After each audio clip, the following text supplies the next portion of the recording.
Hello everyone, welcome to our YouTube channel. So in this video I'm going to tell you how to move task to another project. So just click here.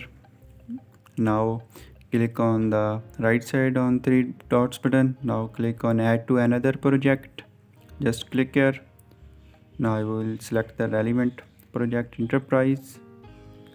Now you can add a task to this project. You can simply type the name here.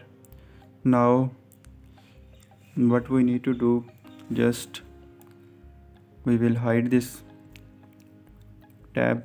Just click on this button to hide this tab. Now move to the relevant project. Now you can simply add tasks or move task here.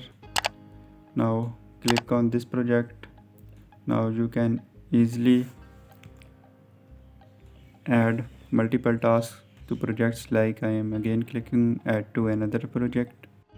Now you can simply add the type the name here, relevant task, like I have added.